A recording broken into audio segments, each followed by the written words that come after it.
जनको भवानी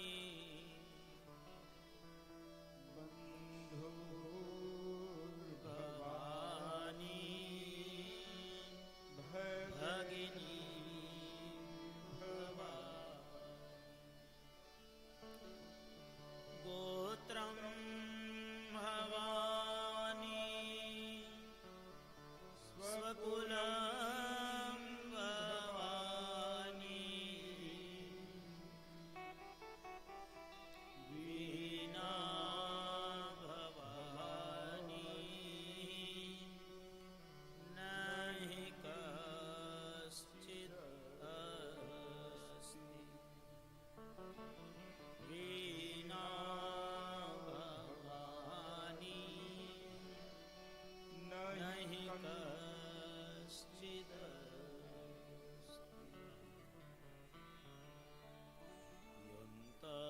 प्रविश्य मम वाचमिमां प्रसुप्ता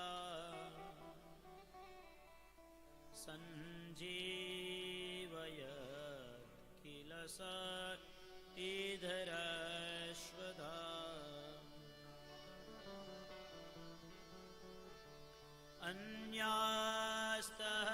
अन्यास्तहस्तचरणा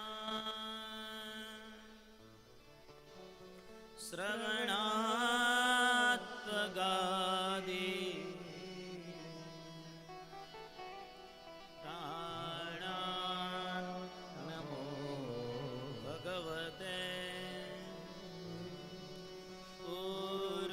पुरुषाय तुभ्यं प्राणान् नमो भगवते पुरुषाय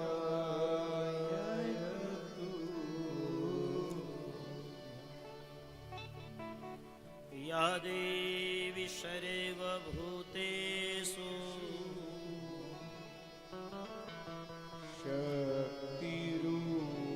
शक्तिरूपेण संस्थिता नमस्तस्यै नमस्तस्यै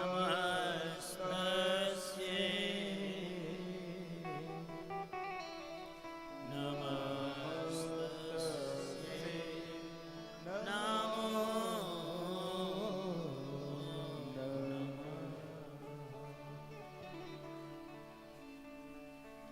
गुरुर्ब्रह्मा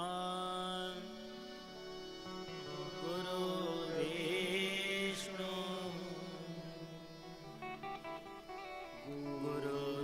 गुरुदेवो महेश्वरः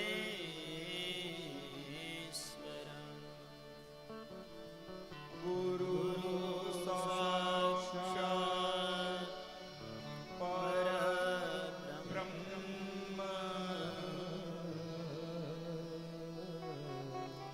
तस्मै श्री गुरुवे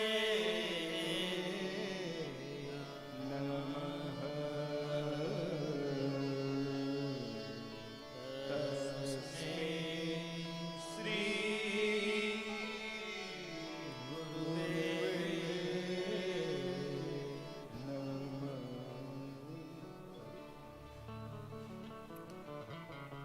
श्री गणपति गजानन महाराज की जय। श्री देवी भागवत महापुराण की जय। श्री आद्य शक्ति अम्बे मात की जय। श्री चामुंडा मात की जय। गंगेश्वर महादेव की जय।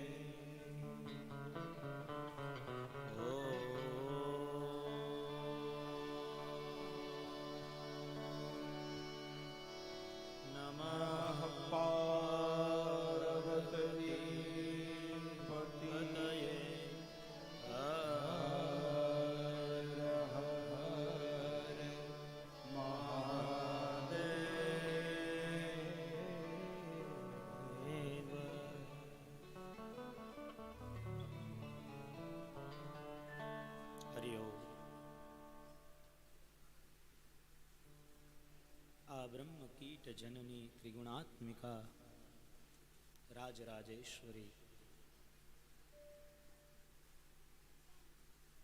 એવા માં પરંબા, માં જગદંબા, માં ભુવનેશ્વરી, માં ચામુંડાના આ વાંગમય મૂર્તિ શ્રીમદ ભાગવત દેવી ભાગવતને વંદન.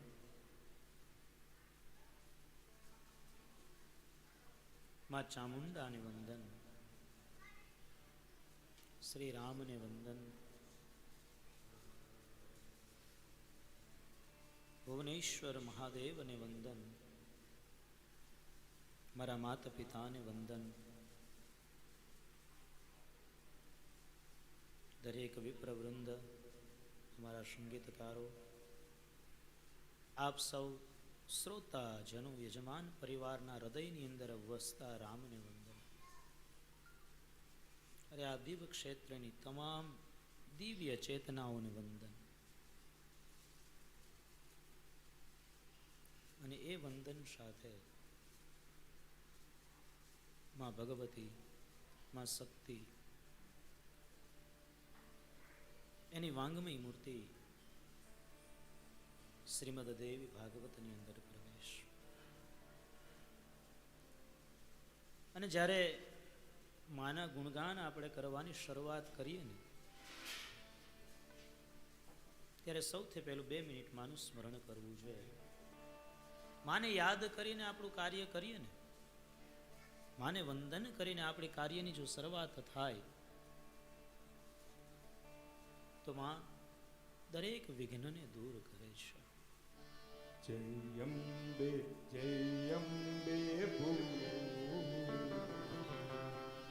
તેમાં કલ્યાણ છે. જય અંબે એમાં કલ્યાણ છે.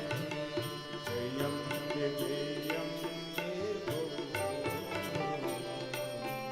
તેમાં કલ્યાણ છે. જય અંબે એમાં કલ્યાણ છે. એમાં કલ્યાણ છે ને એમાં ઉદ્ધાર છે. એમાં કલ્યાણ છે ને એમાં ઉદ્ધાર છે. તેમાં કલ્યાણ છે, તેમાં ઉદ્ધાર છે. એમાં કલ્યાણ છે એમાં ઉદ્ધાર છે. માત પિતાને હાથ જોડો, તેમાં કલ્યાણ છે. માત પિતાને હાથ જોડો, એમાં કલ્યાણ છે.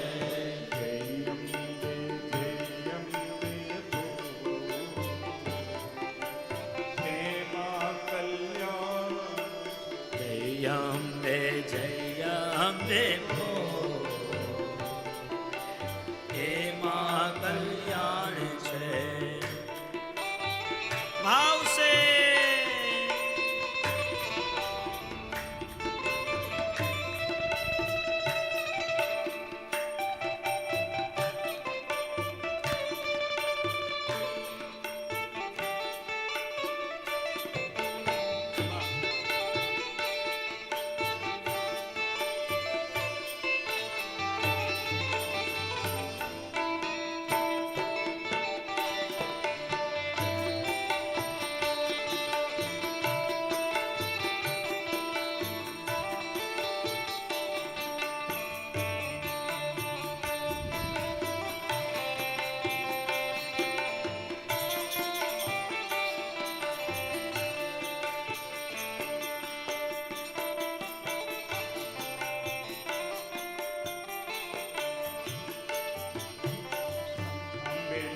વિનાનું જીવન નકામું. અંબે નામ વિનાનું જીવન નકામું. અંબે નામ વિનાનું જીવન નકામું.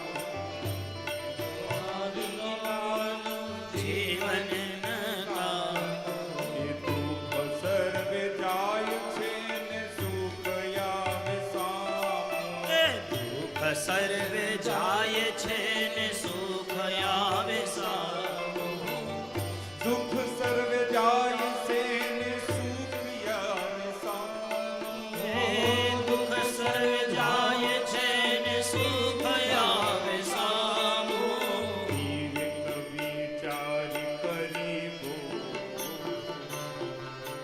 તેમાં કલ્યાણ છે. વિવેક વિચારી બોલ એમાં કલ્યાણ છે. જય અંબે જય અંબે જય અંબે જય અંબે જય અંબે એમાં કલ્યાણ છે. જય અંબે બોલ એમાં કલ્યાણ છે.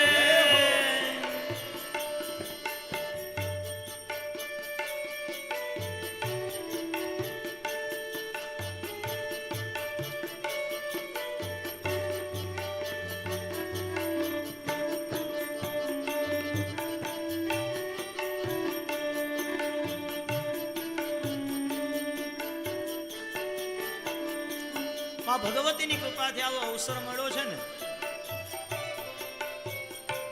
એની કૃપાથી તો સતત માં અંબાનું, માં ભગવતીનું, કુળદેવનું નામ લેવું.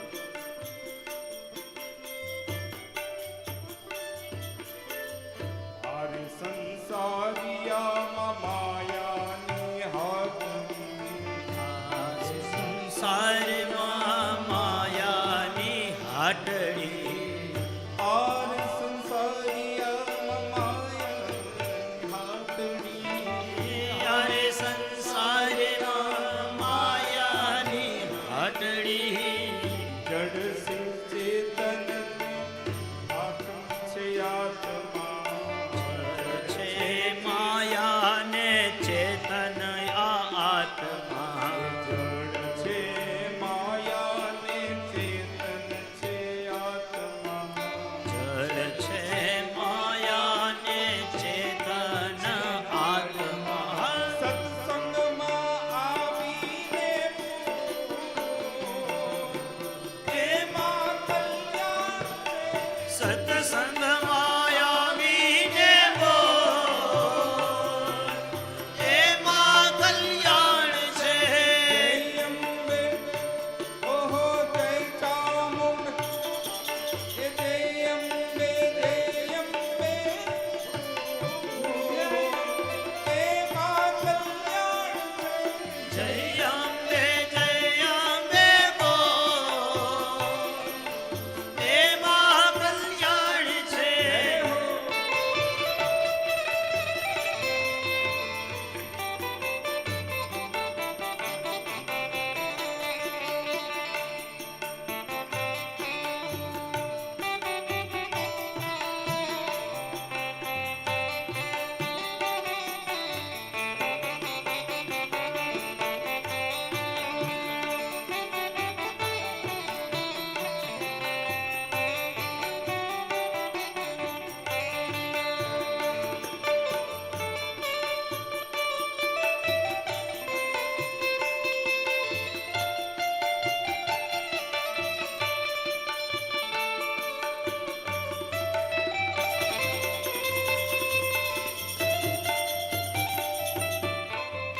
અવસર મળ્યો આજના દિવસે.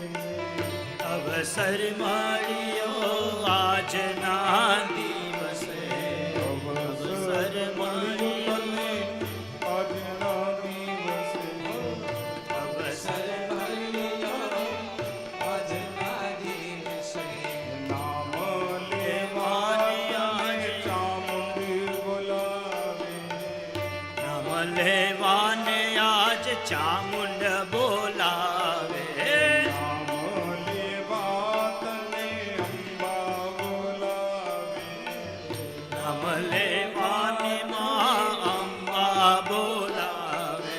ચામુંડ ચામુંડ બોલ એમાં કલ્યાણ છે. એ ચામુંડ ચામુંડ બોલ એમાં કલ્યાણ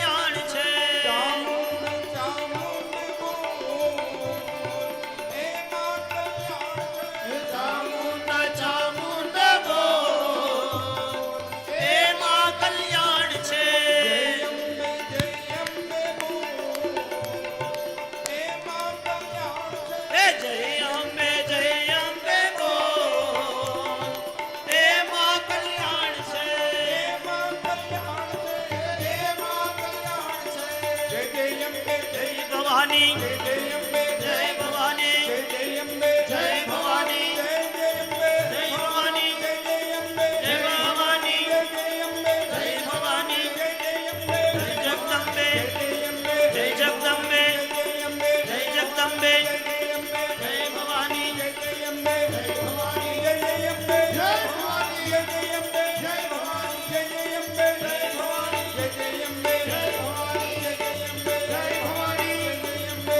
જય જય અંબે જય ભવાની જય જય અંબે જય ભવાની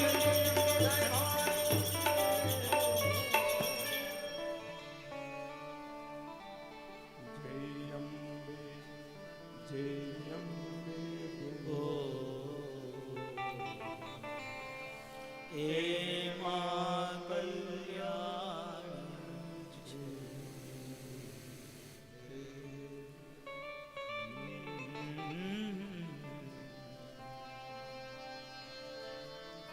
એમાં કલ્યાણ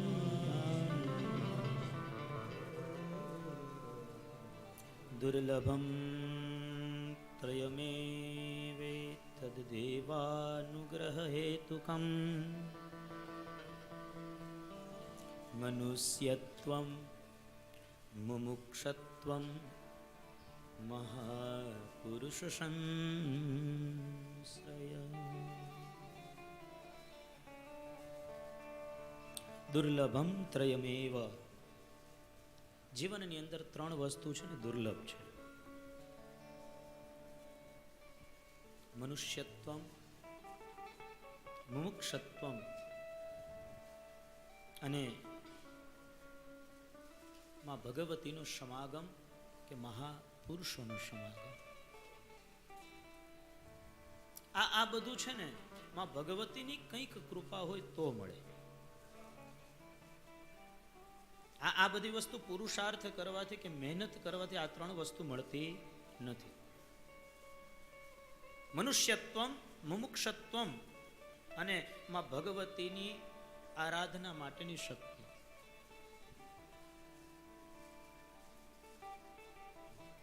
પેલું મનુષ્યત્વમ.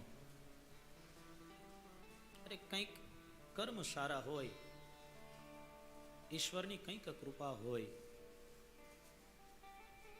એમ કહેવાય છે કે અનેક જન્મના જો પુણ્ય એકત્ર થાય ને તો આ મનુષ્યત્વ મળે છે.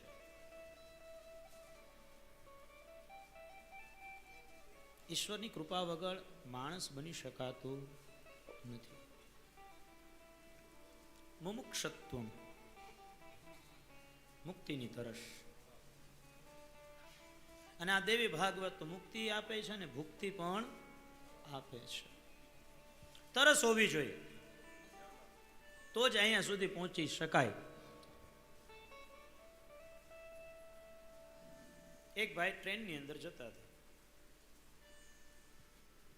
એક ભાઈ ટ્રેનમાં જતા હતા, સ્ટેશન આવ્યું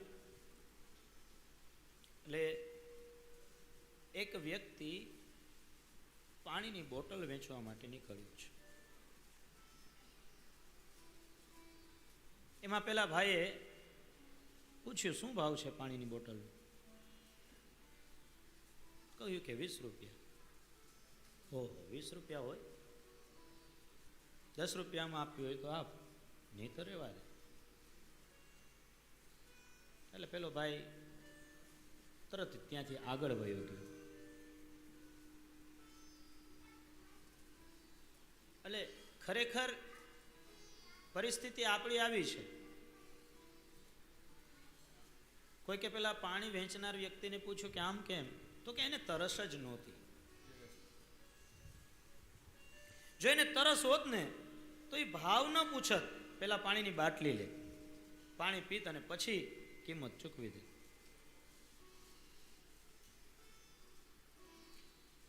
એટલે તરસ હોય ને માં ભવાનીના, માં અંબાના, માં કુળદેવીના ગુણગાન સાંભળવાની તરસ હોય તો જ આ બધું શક્ય થાય. અને માં ભગવતીનો સંગ અથવા માં ભગવતીની કૃપા એ પણ માની ઈચ્છા વગર શક્ય નથી.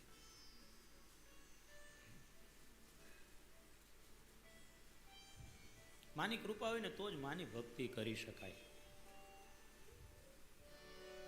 બાકી તો જેવું માનું નામ લેવાનું શરૂઆત કરો ને ત્યાં તો એવું કંઈક કામ આવે ને કે હાથમાં માળા લીધી હોય ને એ માળા મૂકીને ભાગવું પડે. શક્ય જ નથી. એટલે આ ત્રણ વસ્તુ છે ને, મનુષ્યત્વમ, મુક્ષુત્વમ અને માં ભગવતીની કૃપા, માના આશીર્વાદ, આપણા કુળદેવી માં ભુવનેશ્વરી માં ચામુંડાની કૃપા વગર, માં ગાયત્રીની કૃપા વગર શક્ય નથી. અરે અંબા તુજે મિલને કા સતસંગ હી બહાના અંબા તુજે મિલને કા સતસંગ હી બહાના ચામુંડ તુજે મિલને કા સતસંગ હી બહાના હે ચામુંડા તુજે મિલને કા સતસંગ હી બહાના હે. अरे दुनिया वाले क्या जाने, ये दुनिया वाले क्या जाने, मेरा रिश्ता પુરાના હે વાલે ક્યા જાને મેરા રિશ્તા પુરાના હે.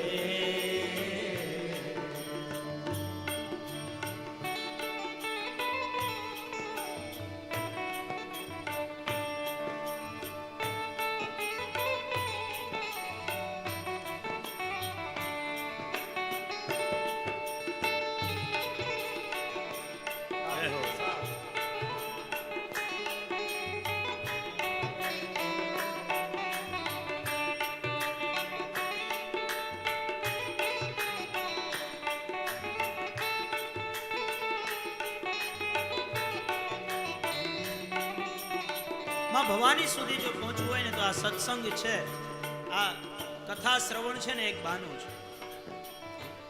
અને માની કૃપા વગેરે શક્ય થતું. અને જગતની અંદર માની કૃપા વગર કોઈ જીવ રહી જ નથી શકતો. મા વગર બાળક આવે ખરું? શક્ય જ નથી. કંઈક માની સાથે કંઈક નાતો જોડાયેલો હશે આપણો. માની સાથે કંઈક આપણું ફરજ છે, માની કંઈક આપણી ઉપર કૃપા છે તો આપણે અહીંયા છીએ. अरे सूरज में ढूंढा तुझे, चंदा में पाया, सूरज में ढूंढा तुझे, देवी चंदा में आया. सूरज में ढूंढा तुझे, चंदा में पाया है. सूरज में ढूंढा तुझे, चंदा में पाया है. हे तारों की झिलमिल में, तारों की झिलमिल में मेरी चामुंड का ठिकाना है. तारों की झिलमिल में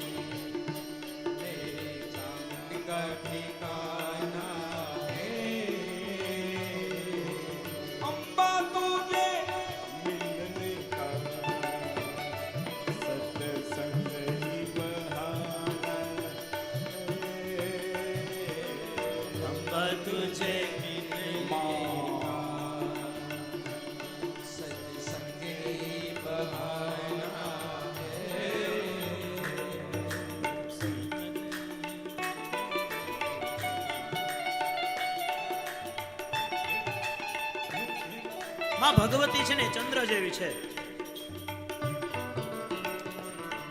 માના સાનિધ્યમાં જાય ને તો શાંતિ મળે, ઠંડક મળે. જેમ ચંદ્ર ઠંડક આપે ને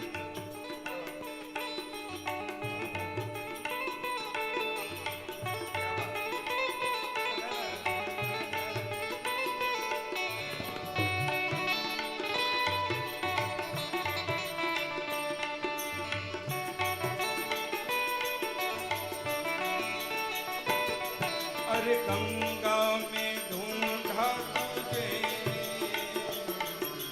यमुना में पाया रे. गंगा में ढूंढा तुझे, यमुना में पाया रे. गंगा में ढूंढा तुझे, यमुना में पाया. गंगा में ढूंढा तुझे,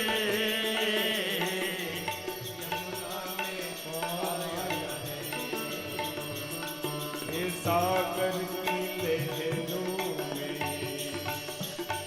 अरे सागर की लहरों में मेरा अम्बा का ठिकाना है.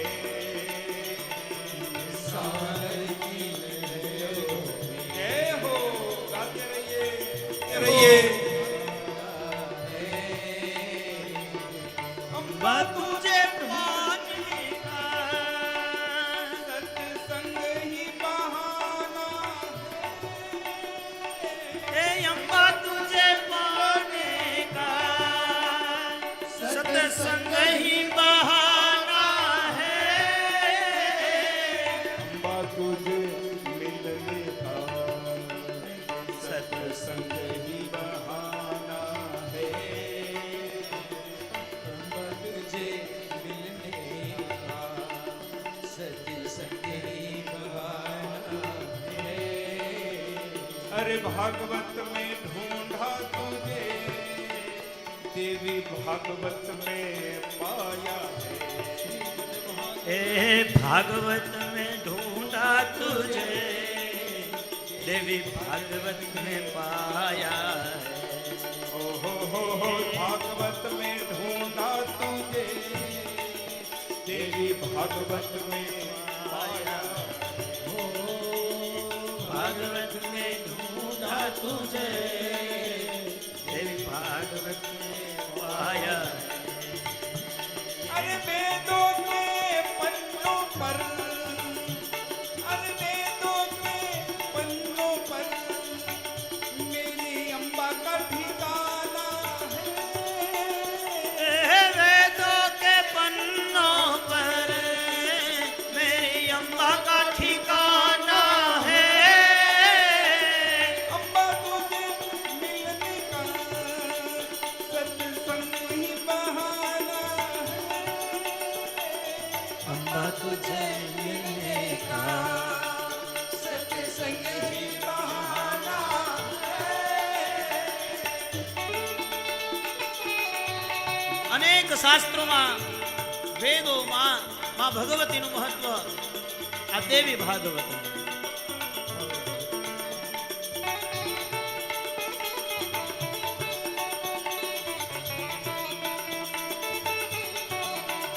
अरे फूलों में ढूंढा तुझे, कलियों में पाया है. फूलों में ढूंढा तुझे, कलियों में पाया है. फूलों में ढूंढा तुझे, कलियों में पाया है. फूलों में ढूंढा तुझे, कलियों में पाया है. अरे भंवरे की गुंजन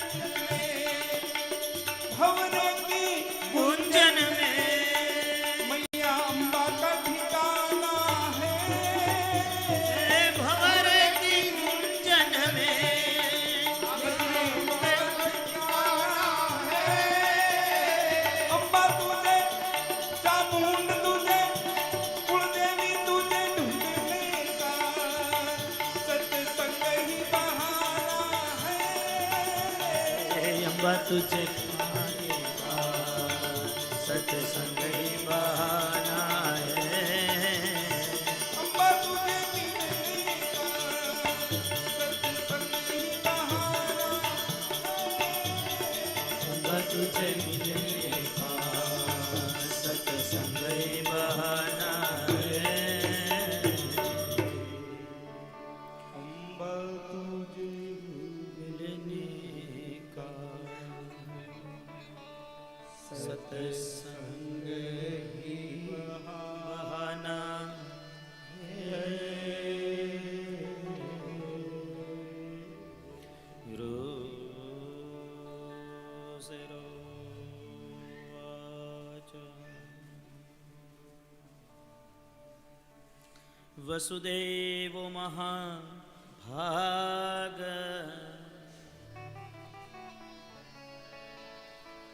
कथं पुत्रमवाप्तवान्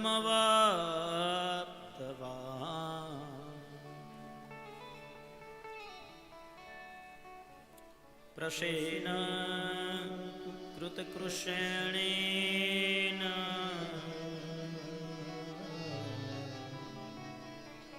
ब्रह्मतान्वेषित कथं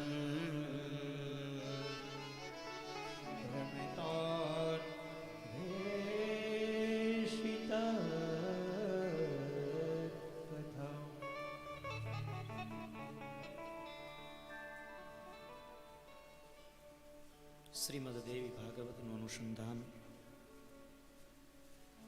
કથાની અંદર પ્રવેશ અને સૌથી પહેલો પ્રસંગ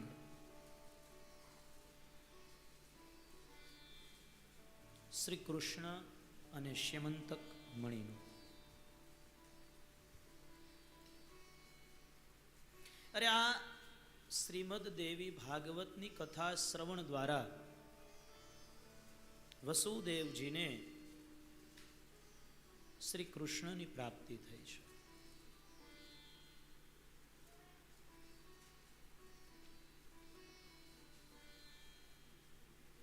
વસુદેવો મહાભાગ કથમ પુત્રમ વાપ્તવાન. ઋષિ મુનિઓ સુતજીને પ્રશ્ન કરે છે કે હે સુતજી,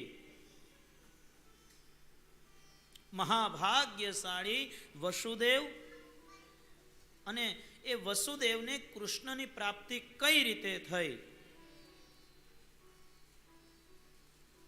શ્રી કૃષ્ણએ પ્રસેનને કઈ રીતે શોધી કાઢ્યો? શા માટે છોડ્યો? અને વસુદેવે કઈ વિધિથી અને કોની પાસે આ શ્રીમદ ભાગવત દેવી ભાગવત કથા એ શ્રવણ કર્યું? કૃપા કરીને આ કથા તમે અમને કહી સંભળાવો.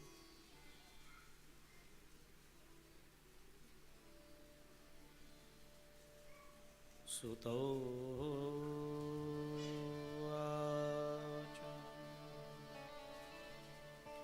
સત્રાજિત ભોજવંસોયો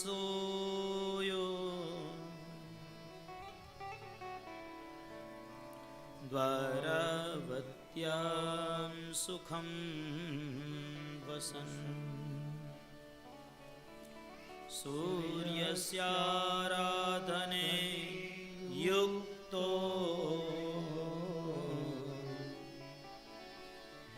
ભક્તશ્ચ પરમા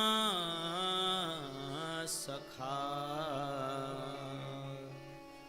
ભક્તશ્ચ પરમં સખા.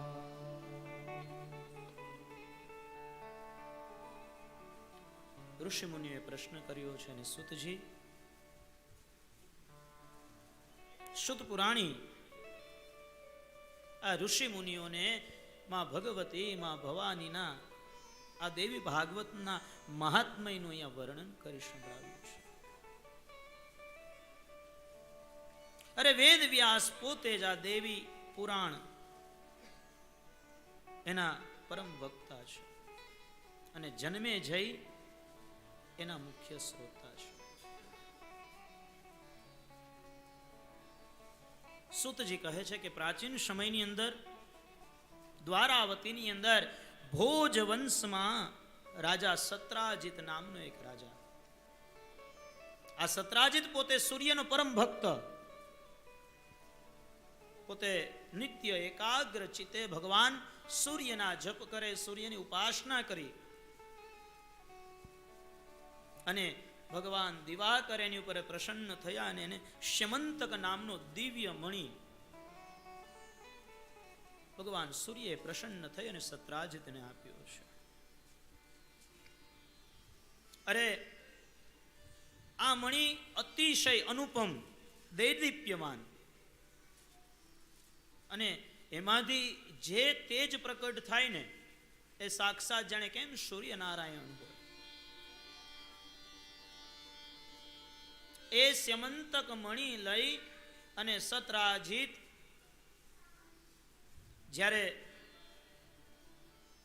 રાજમહેલની અંદર આવ્યો ને, એનું તેજ જોઈ અને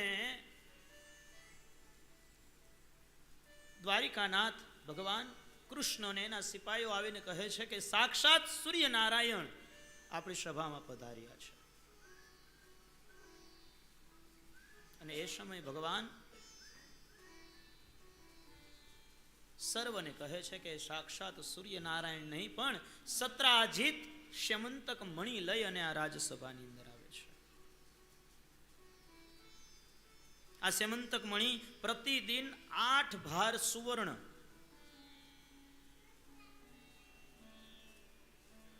દરરોજ આપે. 1 ભાર એટલે 20 તોલા અને 8 ભાર એટલે 160 તોલા. દરરોજ માટે 160 તોલા સોનું આ મણિ દરરોજ માટે આપે.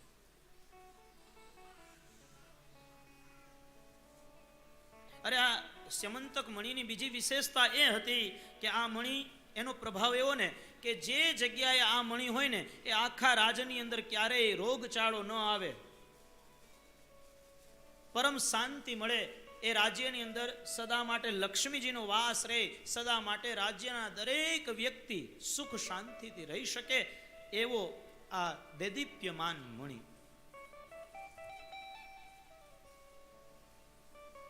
અને એ સ્યમંતક મણિના પ્રતાપે સત્રાજીત એક ગર્ભ શ્રીમંત યાદવ તરીકે બન્યું છે. એના વૈભવનો કોઈ પાર નથી.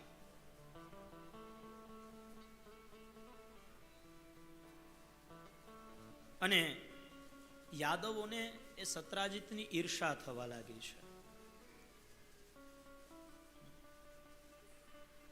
આપણું માણસનું પણ આ યાદવ જેવું જ છે. કોક કંઈક આગળ વધે ને એટલે જોઈ ના શકીએ, ઈર્ષા તરત થાય. સૂર્યની કૃપાથી આ સ્યમંતક મણિયાને પ્રાપ્ત થયો છે. સત્રાજીતને દિવસે દિવસે ઐશ્વર્ય વધતું જાય છે, સંપત્તિ વધતી જાય છે.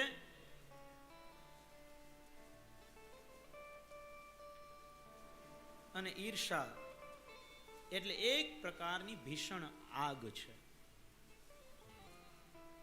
અને સૌ યાદવોના કહેવાથી, સભાજનોના કહેવાથી શ્રી કૃષ્ણએ પણ સત્રાજીતને કહ્યું હતું એક સમયે કે આવો દિવ્ય મણિ છે ને એ તો રાજકોષની અંદર જ શોભે, કે જેથી આખા રાજ્યનું કલ્યાણ થાય. કૃષ્ણે માગ્યો પણ ખરો સત્રાજીત પાસે, પણ સત્રાજીતે આપ્યો નહીં. હવે એક દિવસ બન્યું એવું કે સત્રાજીતનો ભાઈ પ્રસેન પોતાના ડોકની અંદર શ્યમંતક મણિ નાખી અને પોતે હરણનો શિકાર કરવાને માટે જંગલની અંદર ગયો છે. જંગલમાં ફરતા ફરતા બન્યું એવું કે એક સિંહ એને મળ્યો અને સંજોગ એવા થયા ને કે એ સિંહે સત્રાજીતને ફાડી ખાધો, મારી નાખ્યો. દિવસો વીતવા લાગ્યા. ઘણા સમયથી પ્રસેન ઘરે પાછો નથી આવ્યો. સમાચાર મળ્યા હવે યાદવોને જે જોતું તો એ મળી ગયું અને યાદવોએ સત્રાજીતને ઉશ્કેર્યો અને એ સત્રાજીતે એ સ્યમંતક મણીનો ચોરીનો આક્ષેપ શ્રી કૃષ્ણ ઉપર નાખ્યો છે. વિચારવા જેવી વાત છે. જો ભગવાન ઉપર પણ આક્ષેપો આવતા હોય તો આપણે તો સામાન્ય માણસ છે, કદાચ કોઈ આપણા વિરુદ્ધ બોલે ને ચિંતા ન કરો.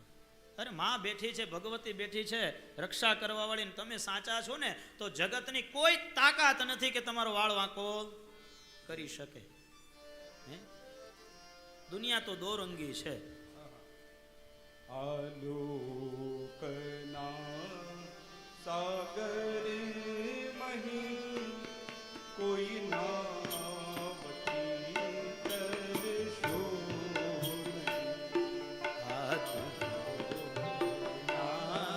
સાગર મહી તરશો દુનિયા દુરંગના દુઃખ કદી ધરશો દુનિયા દોરંગના ધોખા કદી કરશો. લોકના સાગર મહી કોઈ નાવતી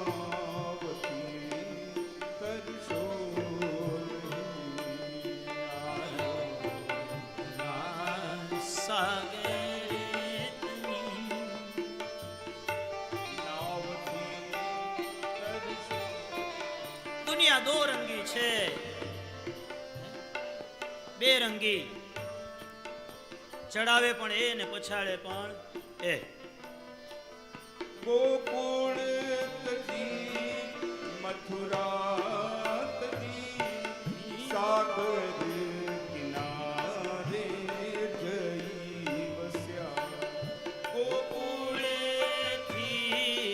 મથુરાથી સાગર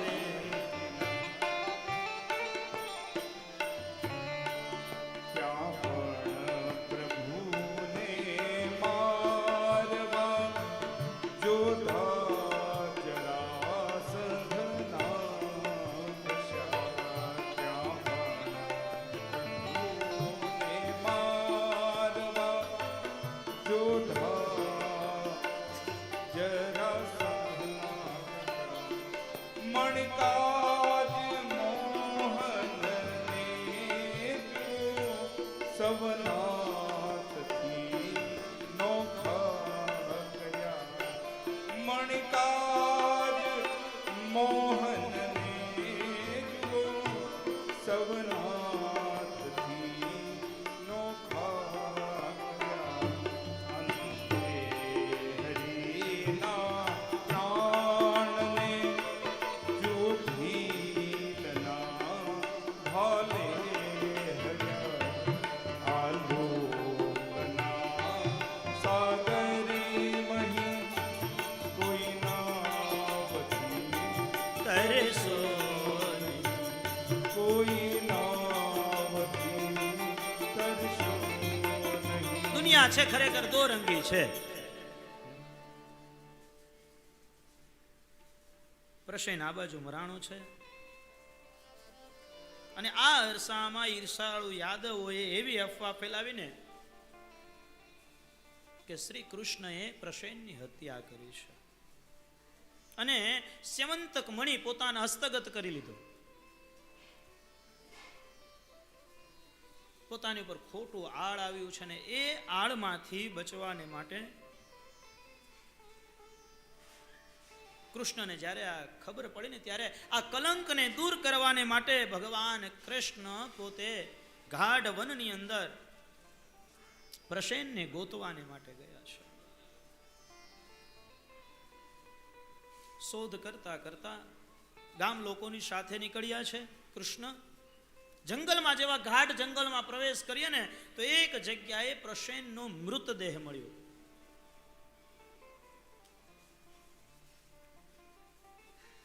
મૃતદેહની સ્થિતિ જોઈને ખબર પડી કે કોઈ સિંહે એને ફાડી ખાધો છે. બાજુમાં સિંહના પગલા જોયા, થોડે આગળ ગયા ને ત્યાં તો સિંહ પણ મરેલો મળ્યો. સિંહ મરેલી હાલતમાં છે, પણ સિંહની પાસે કે ત્યાં ક્યાંય આજુબાજુ સમંતક મણી નથી. સિંહની બાજુમાં જોયા ને તો કોઈ રીંછના પગલા દેખાણા. વિચાર આવ્યો કે કોઈ રીંછે સિંહને મારી નાખ્યો છે અને એ રીંછ સમંતક મણી લઈને ગયો હશે. અને આ રીંછ એટલે કોઈ સામાન્ય નહીં, જાંબુવાન. વિચાર તો કરો, જાંબુવાનનું આયુષ્ય કેટલું હશે. ભગવાને જ્યારે રામ અવતાર લીધો ને ત્યારે પણ એ જાંબુવાન હતો. અને આજે કૃષ્ણ અવતારની ચર્ચા આપણે કરીએ છીએ, મા દેવી ભાગવતની જ્યારે ચર્ચા કરીએ છીએ ત્યારે પણ એ જાંબુવાન છે. થોડે દૂર ગયા તો એક ગુફા દેખાણી. કૃષ્ણએ સૌ દ્વારિકા વાસીઓને ત્યાં ઉભા રાખ્યા છે ગુફાની બહાર. ગુફાની બહાર સૌને ઉભા રાખ્યા. કહ્યું છે કે હું મણીને ગોતવા માટે ગુફાની અંદર પ્રવેશ કરું છું, તમે સૌ અહીં અમારી રાહ જોજો.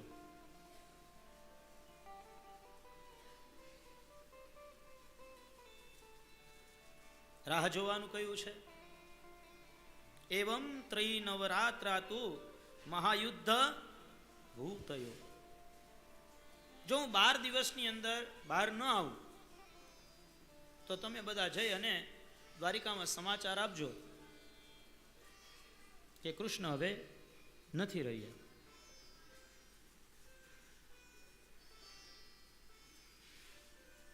કૃષ્ણ ગુફાની અંદર પ્રવેશ કર્યો. આજે તો ગુફામાં અંદર ગયા ને ત્યાં તો નાના નાના રીંછના બાળકો એ મણીની સાથે રમત કરતા હતા, મણીથી રમતા હતા. જેવા કૃષ્ણે અંદર પ્રવેશ કર્યો ને, પુરુષને કોઈ મનુષ્યને અંદર આવેલો જોયો ને રીંછના એ બચ્ચા ચીચિયારીઓ પાડવામાં લાગ્યા છે. અને એની ચીચિયારી સાંભળી અને જાંબુવાન બહાર નીકળ્યા છે.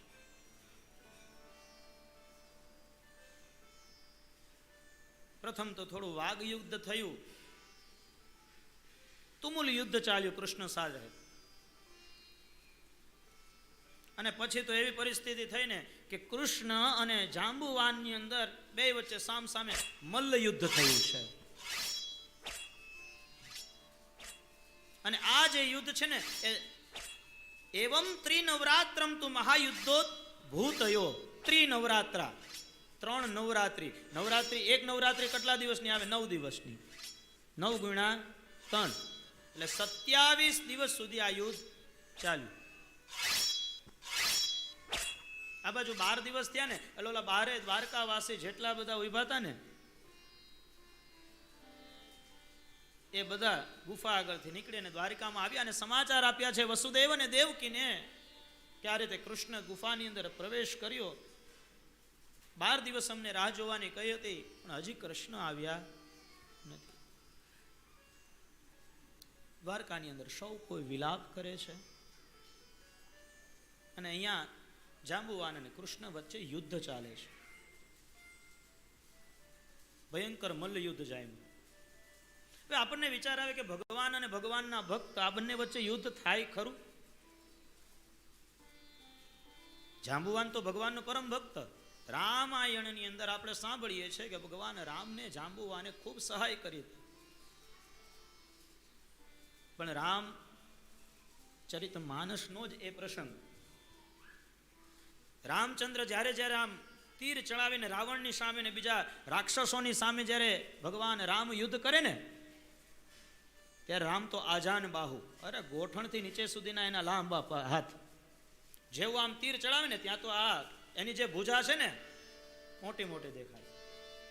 શિર મુકુટ કુંડલ તિલક ચાર ઉદાર યંગ વિભૂષણ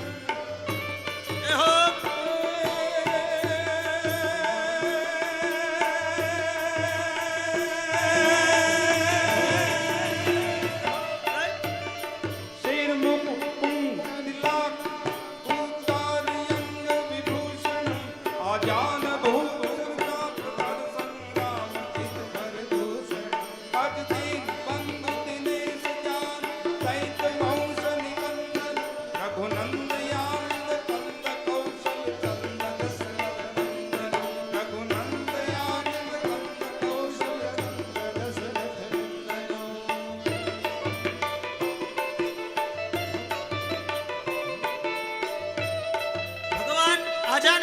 જેવું આમ તીર ચડાવે ને રામ, ત્યાં તો એના જે ભુજા છે, એના જે ગઠલા છે મોટા મોટા દેખાય.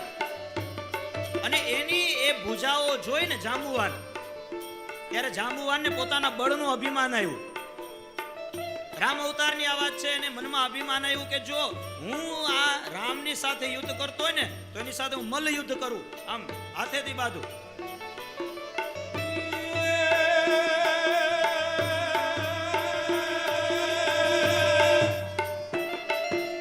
ધ્રમ જાતા, ધરા પલટતા અને ત્રિયા પડંતા તા. પછી તણટાણા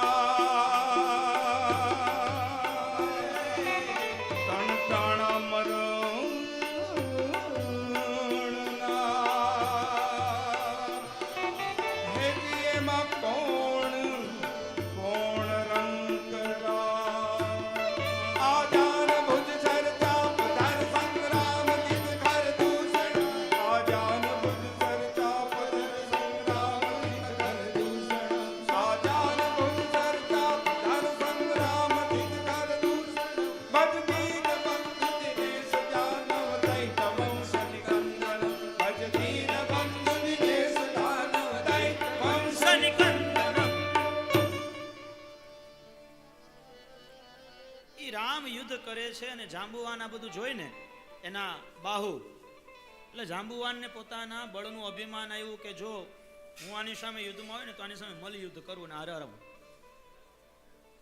અને ભગવાન તો અંતર્યામી છે.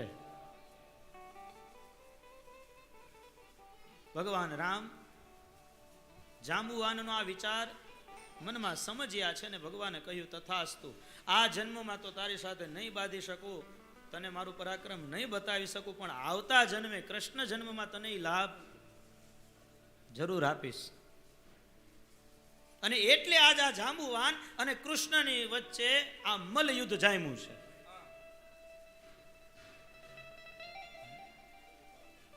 આ બાજુ યુદ્ધ ચાલુ છે, 12 દિવસ થયા. સૌ લોકો દ્વારિકાની અંદર આવ્યા. વસુદેવ દેવકીને સમાચાર આપ્યા છે કે આ રીતે થયું છે, ને ભગવાન કૃષ્ણ ગુફાની અંદરથી બહાર નથી નીકળ્યા. આ બાજુ કૃષ્ણ વિરહમાં આવે. વસુદેવ અને દેવકી એકદમ વ્યાકુળ બની ગયા છે. હવે અમારું શું થશે? આવો વિચાર કરી તર્ક વિતર્કમાં વસુદેવ અને દેવકી વિલાપ કરે છે. અને એ સમયે નારદજી વસુદેવ અને દેવકીની પાસે આવ્યા છે.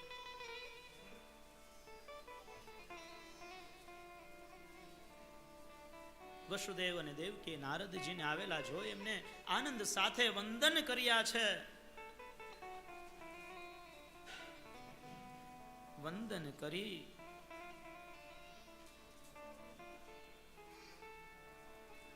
અને કહેવા લાગ્યા છે, નારદો નામયં પૃષ્ટવા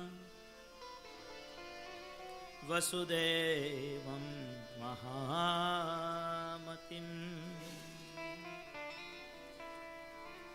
પ્રપચ્યં ચ યદુશ્રેષ્ઠં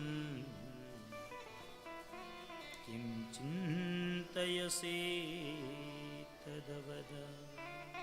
નારદજી કહે છે કે હે વસુદેવ, તમે તો મહામસ્તી છો, જ્ઞાની છો, પણ આમ ચિંતિત હોય એવું કેમ લાગે છે?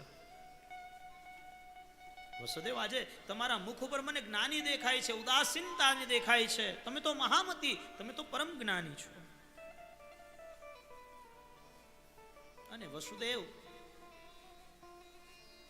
નારદજીને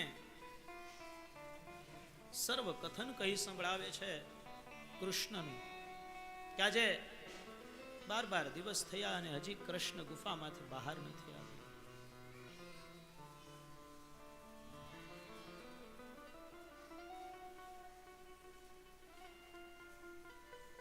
વસુદેવની વાત સાંભળી અને પોતે કૃષ્ણની અંદર પોતાની આસક્તિ બતાડી છે. અમારો પુત્ર અમને કઈ રીતે પ્રાપ્ત થાય? એ નારદજી, તમે કોઈ મને એવો ઉપાય બતાવો કે અમારો કૃષ્ણ પાછો આવે.